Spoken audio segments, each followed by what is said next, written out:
A Bíblia vai mais adiante e revela que Deus entrou intimamente na realidade do sofrimento humano e, a um preço indescritível, tomou atitudes radicais para punir o mal e finalmente destruí-lo.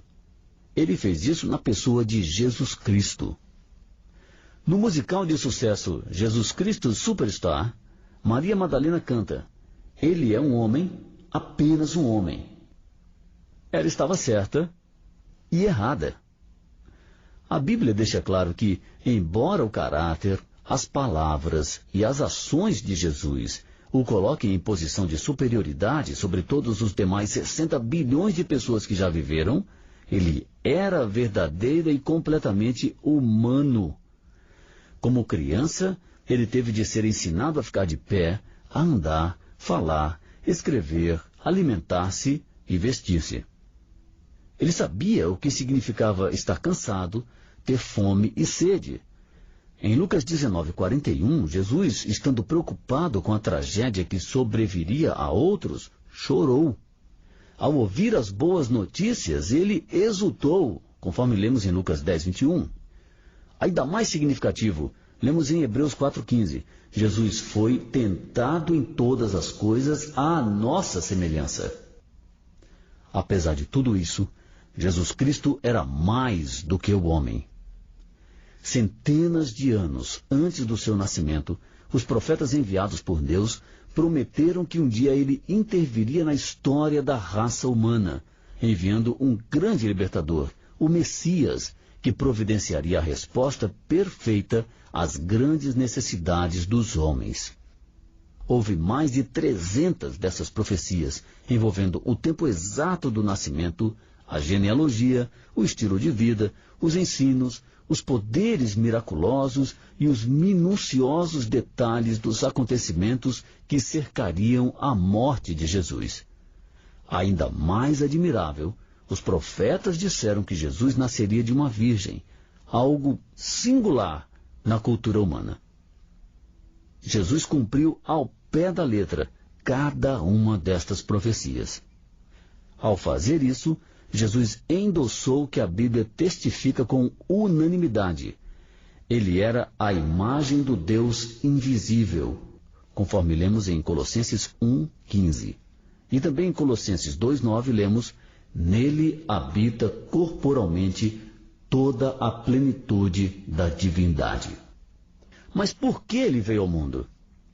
A Bíblia não poderia ser mais clara. Ele não veio para ser um político, um diplomata, um economista, um cientista, um médico ou um psiquiatra.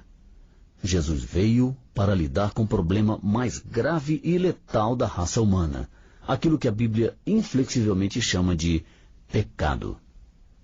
Como já vimos, o veredito original de Deus sobre a criação, incluindo o homem, foi que era muito bom. Tudo estava em harmonia com a absoluta aprovação de Deus. As coisas mudaram. Hoje, os meios de comunicação estão repletos com notícias sobre violência, assassinatos, devassidão, imoralidade, desonestidade, corrupção, avareza e pecados de todos os tipos.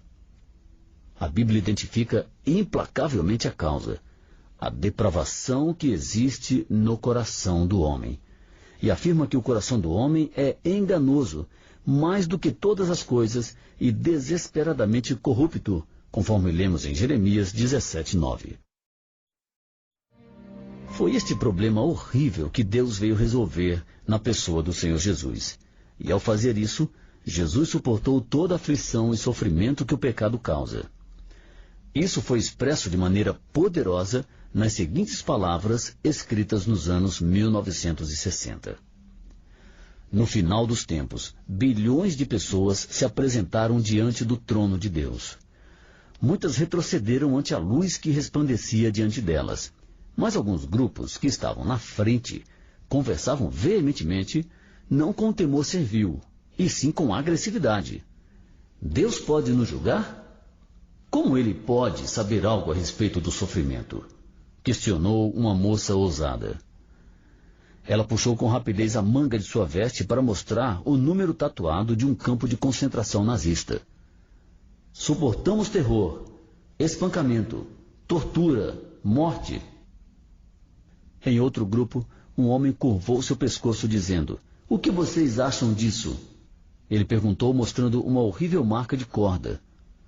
Linchado por ser negro e não por cometer algum crime. Em outra multidão, uma estudante grávida com olhos taciturnos murmurou: "Por que eu tive de sofrer? Não foi minha culpa." Espalhados ante o trono, havia milhares de grupos como esses. Cada pessoa tinha uma queixa contra Deus por causa do mal e do sofrimento que Ele, Deus, havia permitido nesse mundo. Quão feliz estava Deus em viver no céu, onde tudo era doçura e luz, onde não havia lágrima, nem medo, nem fome, nem ódio. O que Deus sabia a respeito de tudo que os homens tinham sido obrigados a suportar neste mundo? Deus leva uma vida muito tranquila, eles diziam. Cada grupo apresentou seu líder, escolhido por haver sofrido mais do que os outros daquele grupo. Um judeu, um negro, alguém de Hiroshima, uma pessoa que fora horrivelmente afligida por artrite e uma criança teratogênica. No centro da aglomeração, eles conversavam entre si.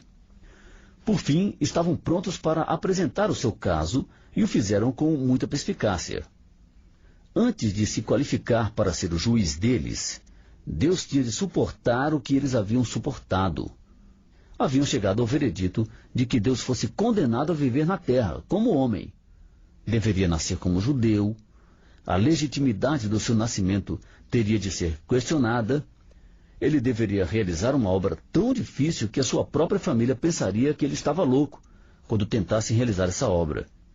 Ele deveria ser traído por seus amigos íntimos, enfrentar falsas acusações, ser julgado por um júri preconceituoso e condenado por um juiz medroso.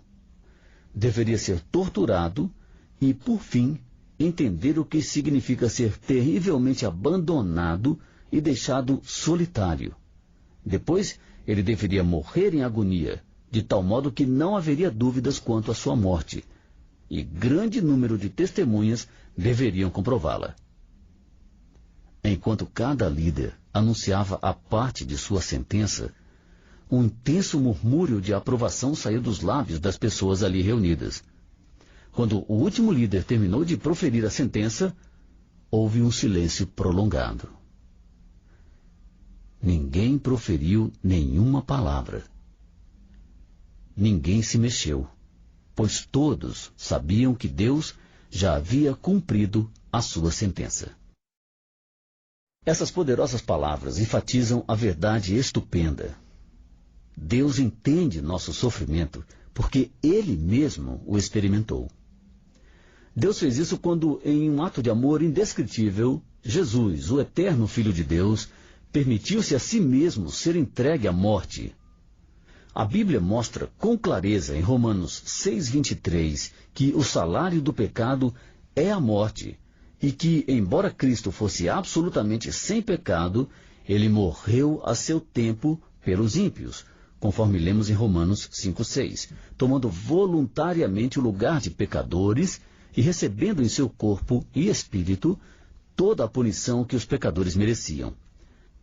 Nas palavras da Bíblia, em 1 Pedro 3,18, lemos: Cristo morreu uma única vez pelos pecados, o justo pelos injustos, para conduzir-vos a Deus. Jesus veio para destruir as obras do diabo, conforme lemos em 1 João 3,8, e demonstrou que fez exatamente isso quando ressuscitou dentre os mortos, de novo para cumprir com exatidão as profecias, 3 dias depois da sua execução. Esta é uma verdade estupenda, confirmada por centenas de testemunhas imparciais. É a causa da transformação dos seguidores de Cristo, de fracos e covardes a conquistadores destemidos, da instituição e do crescimento da igreja cristã e também da influência dinâmica de Cristo na vida de milhões de pessoas nos últimos 2000 anos.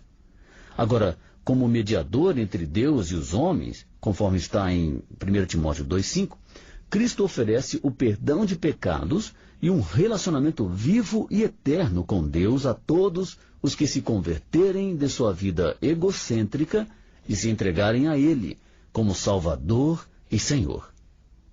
Mas qual a relação de desastres naturais ou atos de terrorismo com esse assunto? Uma vez, Jesus lembrou ao povo aquilo que, para a época, era uma catástrofe. Uma torre de Jerusalém ruíra, matando 18 pessoas. Deixando de lado as especulações correntes, Jesus fez uma pergunta e respondeu sobre as vítimas antes de acrescentar um aviso inconfundível aos seus ouvintes. Essa passagem está em Lucas 13, 4 e 5.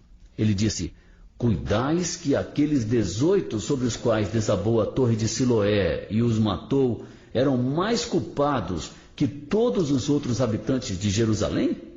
Não eram, eu vos afirmo. Mas se não vos arrependerdes, todos igualmente perecereis. As lições são muito claras. Algumas pessoas veem o 11 de setembro como o juízo de Deus sobre os Estados Unidos e a devastação realizada pelo tsunami em dezembro de 2004 como a ira de Deus contra os pecados daqueles que perderam a vida. Mas Jesus deixou claro que não há qualquer base para dizermos que as vítimas desses dois desastres eram os piores pecadores dos lugares onde estavam e que mereciam perecer, enquanto outros foram preservados. Tampouco temos o direito de acusar Deus de julgamento errado e aterrorizante ao selecionar aleatoriamente pessoas para morrerem de maneira injusta.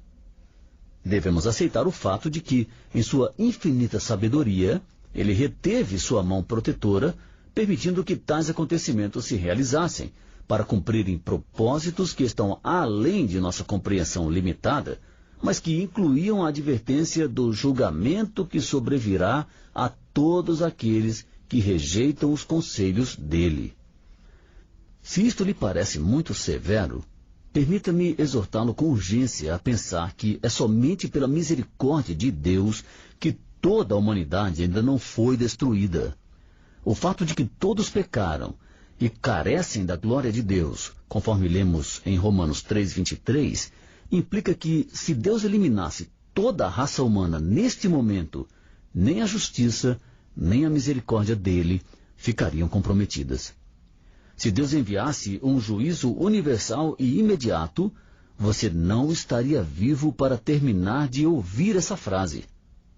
Você está vivo neste momento somente porque Deus não nos trata segundo os nossos pecados, nem nos retribui consoante as nossas iniquidades, conforme lemos em Salmos 103:10. É por causa do grande amor de Deus que nós não somos consumidos, conforme Lamentações 3:22. Logo depois dos acontecimentos de 11 de setembro de 2001, perguntaram-me onde estava Deus quando aqueles fanáticos religiosos mataram aquelas 2.800 pessoas. E eu respondi, exatamente onde ele estava quando fanáticos religiosos mataram o seu filho, Jesus Cristo, no controle de todas as coisas que aconteceram. Este é o ensino transparente das Escrituras. Aqueles que crucificaram a Jesus são descritos como iníquos. E apesar disso, a morte de Cristo também aconteceu de acordo com o determinado desígnio e presciência de Deus, conforme lemos em Atos 2:23. Os desastres naturais e as atrocidades que se tornam manchetes são chamadas ao despertamento, avisando-nos que o mal e o sofrimento são coisas reais, que a vida é breve e frágil e que a morte é certa. Eles nos falam com voz mais alta, exortando a que preparemos para o dia de ajuste final, quando cada um de nós dará contas de si mesmo a Deus, conforme lemos em Romanos 14:12, e que também há de julgar o mundo com justiça. Está escrito em Atos 17:31. Mas visto que no céu nunca jamais penetrará coisa alguma contaminada, conforme se lê em Apocalipse 21:27, podemos estar certos de que, fundamentados em nossos pensamentos, palavras e ações, não teremos esperança, e a justiça de Deus nos condenará a passarmos a eternidade no inferno, suportando conscientemente o terrível castigo que merecemos. Isto é exatamente o que Jesus Cristo queria dizer quando advertiu a seus ouvintes em Lucas 13:3. Se não vos arrependerdes, todos igualmente perecereis. Agora, eis a melhor notícia que você já ouviu. Com base na morte e ressurreição de Jesus, em lugar de pecadores, Deus, o juiz, se mostra disposto a resolver de maneira amável este problema. Se você vier a Ele com verdadeiro arrependimento e fé, convertendo-se do seu pecado e confiando em Jesus Cristo como Salvador, todo o seu pecado será perdoado. Você terá paz com Deus. E quando a sua vida terrena acabar, você passará a eternidade na presença gloriosa, infinda, santa e imortal de Jesus. A história com a qual começamos a narração deste livrete não terminou com uma tetraplégica amargurada e inerte. 2 anos depois de haver quebrado o pescoço, Joni Eareckson ainda se encontrava em um estado de profunda depressão, mas a sua vida espiritual se tornou mais e mais clara, e a sua fé se tornou mais forte e mais firme. Ela também desenvolveu uma habilidade notável de pintar com um pincel preso entre os dentes, e os quadros e pinturas de Joni se tornaram tesouros colecionáveis. Em 1979, ela fundou a organização Joni e Amigos, cujo ministério, incluindo um programa diário de rádio, levado ao ar por mais de 1000 pontos de transmissão, tem proporcionado imensa ajuda a milhares de pessoas ao redor do mundo. Outra faceta deste ministério já distribuiu 25.000 cadeiras de roda em países subdesenvolvidos. Joni Eareckson Tada agora está casada e já recebeu diversos títulos de reconhecimento de seminários, faculdades e outras entidades americanas e internacionais.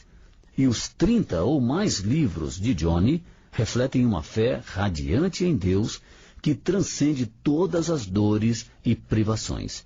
Eis uma citação. Meu acidente não foi uma punição por algo errado da minha parte, quer eu merecesse, quer não. Somente Deus sabe por que eu fiquei paralítica. Talvez Ele soubesse que eu seria mais feliz servindo-o. Se eu tivesse boa saúde, nem posso dizer como teria sido a minha vida. Eu provavelmente poderia ter vagueado pela vida, casamento, talvez divórcio, insatisfeita e desiludida. Sou realmente grata a Deus porque Ele fez algo para me chamar a atenção e para me transformar. Hoje, quando olho para trás, fico convencida de que todos os acontecimentos relacionados à minha paralisia foram inspirados pelo amor de Deus. Não foi o ímpeto de uma brincadeira cruel da parte de Deus. Ele tinha razões por trás do meu sofrimento, e conhecer essas razões tem feito toda a diferença no mundo. Em uma das milhares de reuniões em que Joni tem falado, em 40 países, ela ressaltou o princípio que a tem sustentado durante os anos de sofrimento.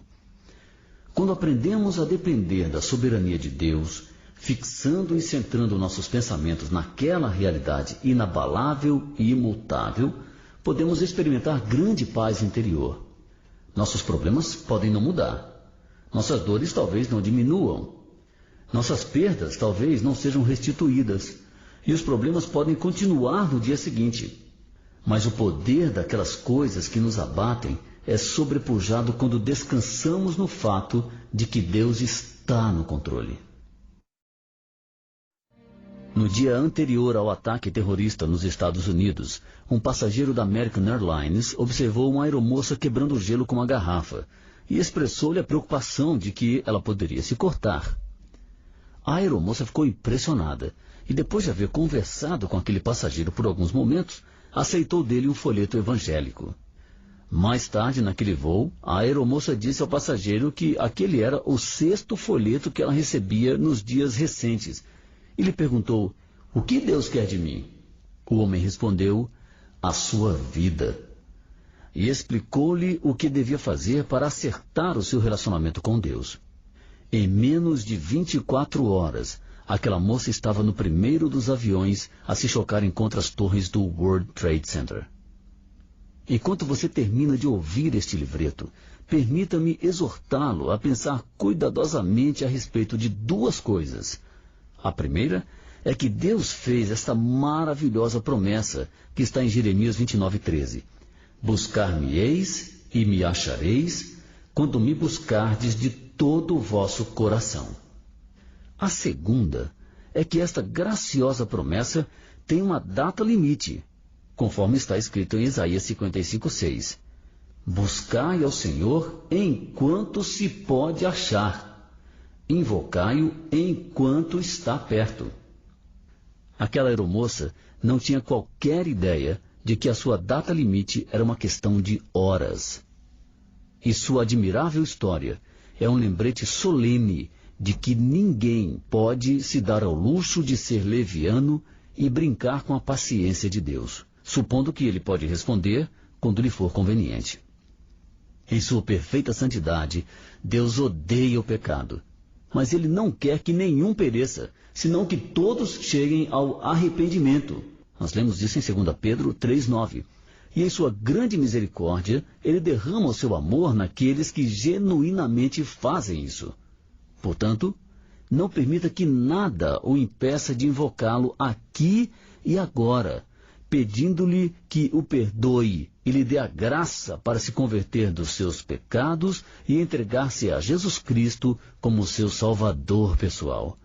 Descubra para si mesmo que o dom gratuito de Deus é a vida eterna em Cristo Jesus, nosso Senhor, conforme lemos em Romanos 6:23.